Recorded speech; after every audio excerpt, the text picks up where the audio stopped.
От оренбургских платков до гатчинских валенок на ярмарке тысячи товаров. Здесь и колбасные домики, и чудо-торты. Любой может попробовать мед и увидеть даже пчел, благодаря которым это лакомство сегодня на столе. Сегодня прямо в центре Казани можно ощутить на себе все прелести настоящей сельской жизни, побывать в деревянном доме, понять, как непросто рубятся дрова в деревне и даже попробовать на вкус самые настоящие сельские соленья.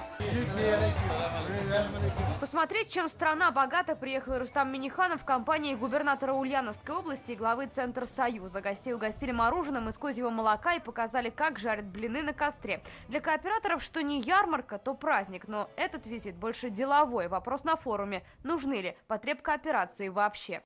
Потребкооперация – это не только коммерческие структуры, это структуры, которые выполняют огромное количество социальных задач населения.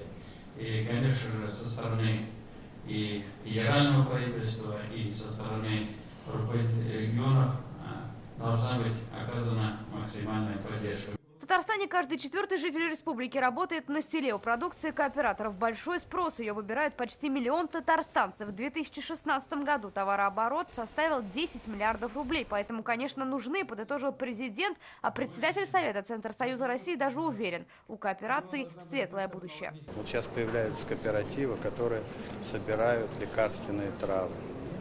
И они зарабатывают очень большие деньги. И траву можно собрать, но куда ее деть?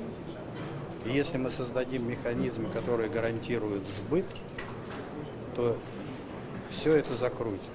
Много производят, но не знают, как реализовать. Проблема сбыта есть в каждом регионе. Накануне форума ее отчасти решили. Теперь продукция кооперации будет представлена в магазине «Пятерочка». Пилотный проект запустят в Татарстане. Исторически Татарстан очень активный. Я надеюсь, что именно потребительское общество Татарстана станет первым таким пилотным для нас в работе и покажет пример. Сделать шаг вперед предпринимателям на селе поможет и опыт Ульяновской области. Сегодня о том, как развивать кооперации, гостям рассказал Сергей Морозов, губернатор Ульяновской области. Но чей опыт Татарстана или Ульяновска ценнее, еще вопрос.